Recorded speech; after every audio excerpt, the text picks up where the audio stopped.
राम जी जो है वो रथ से नीचे उतर आए। इतना आदर कि कोई बड़ा बड़ा सामने है तो अपना रथ भी छोड़ दिया, पैदल चलने लगे कुछ दूर।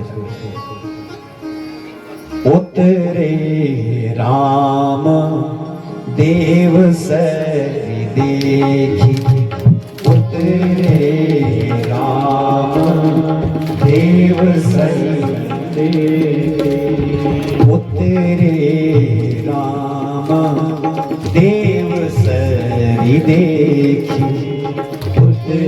देव सरी किसे कहते हैं? गंगा जी। देव नदी, सरी मतलब सरिता नदी। और ये कौन सी नदी है? ये सामान्य नदी नहीं, देव नदी है। उतरे ही राम देव सरी देखी,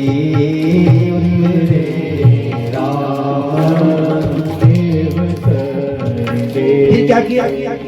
उतरे राम देव सरी देखी, राम देव सरी देखी। कीन दंडवत हरस विसेखी, कीन दंडवत प्रणाम किया उसी समय गंगा जी।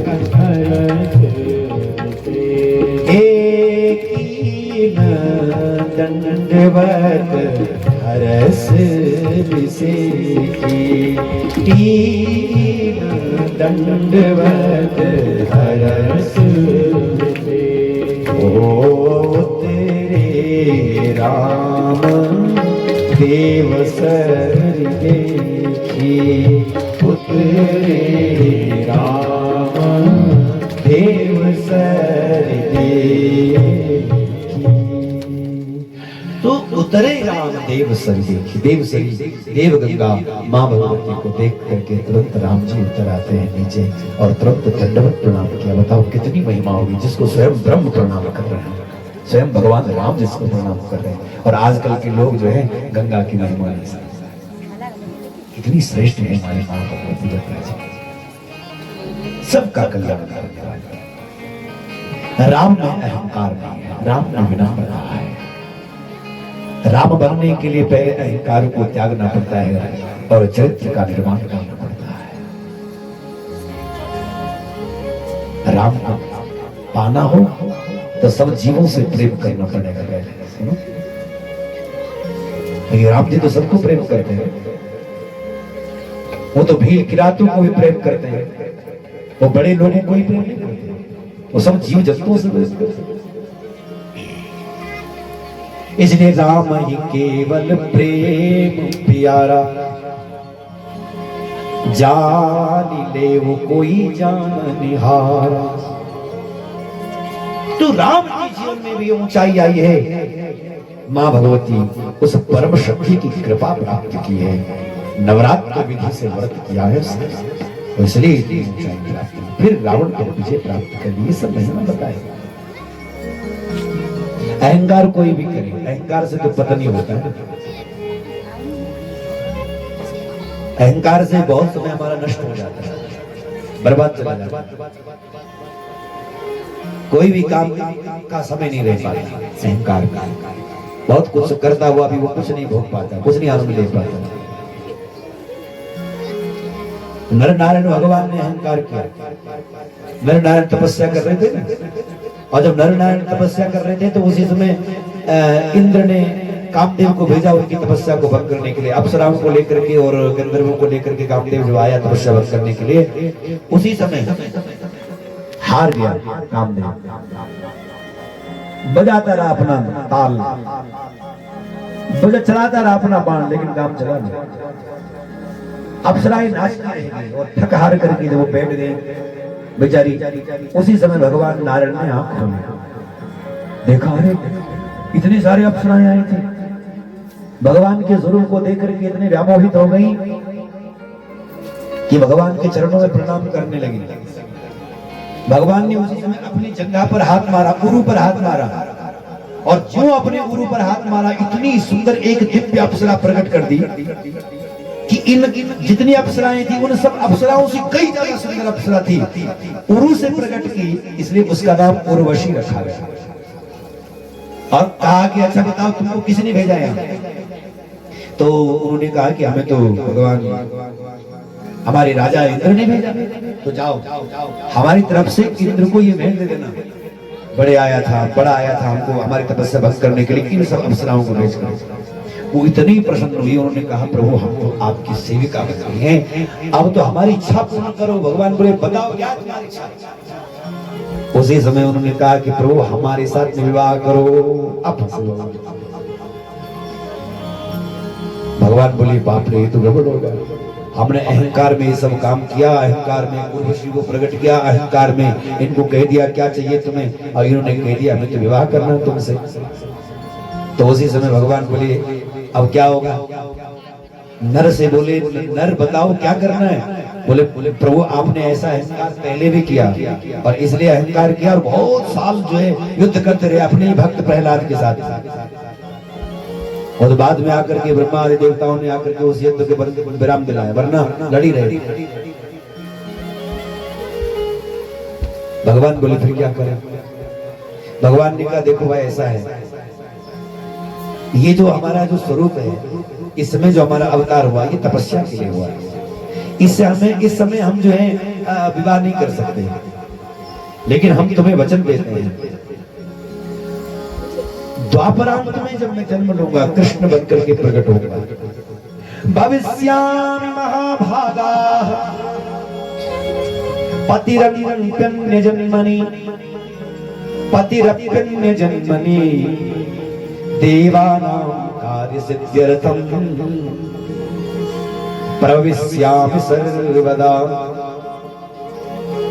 देवताओं के कार्य को सिद्ध करने के लिए मैं अवतार लूंगा, कृष्ण बन करके आऊंगा, और जिस समय कृष्ण बन करके आऊंगा उस समय मेरी द्वारिका लीला में तुम सब राजाओं की कन्या बन करके जब आओगी, तो उस समय तुम राजा कन्याओं बन करके जब आओगी, तब एक साथ में तुम्हारे साथ में विवाह करूंगा, 16,100 राजकन्या बन करके तुम पैदा हो जाओगे, और तब मैं तुम्हारे साथ विवाह करूंगा।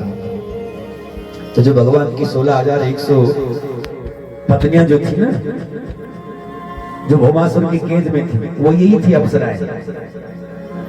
श्रीमद् देवी भागवत ने बताया, क्योंकि ये अप्सराएं ही जब भगवान नारायण से प्रार्थना करती है, तो भगवान ने इनको वचन दिया था कि मैं तुम्हारे साथ द्वापर में कृष्ण बन करके विवाह करूंगा, और उस वचन को भगवान ने द्वापर लीला में निभाया।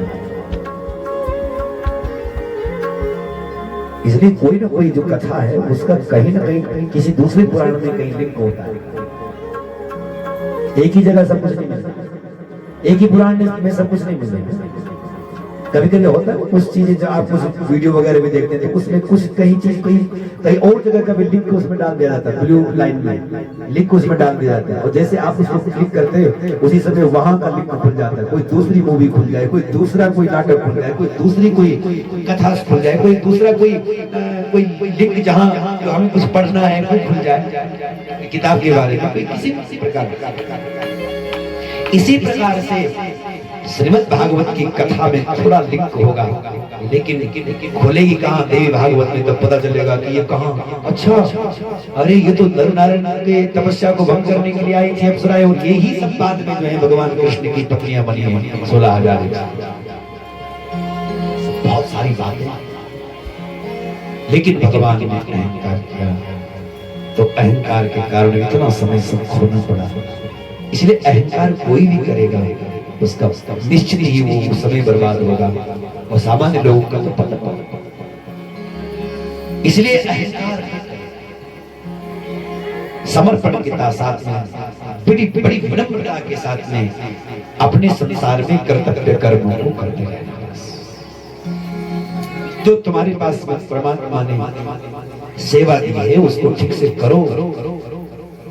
तुम बेटा बने हो तो बेटे का धर्म निभाना, तुम माँ बनी हो तो माँ का धर्म निभाना, तुम कुछ भी संसार में किसी भी कार्य में लगे हो वो तुम अपना अपना कर्तव्य निभाओ। तो जो जिस कार्य को ठीक से निभाता है, माता पिता की सेवा करने के लिए तुम्हें मिला ही बेटा बने हो, तो जो तुम इस कार्य को ठीक से करोगे तो वही कार्य तुम्हारे लिए वरदान बन जाएगा। तुम्हारे लिए कल्याणकारक बन जाएगा।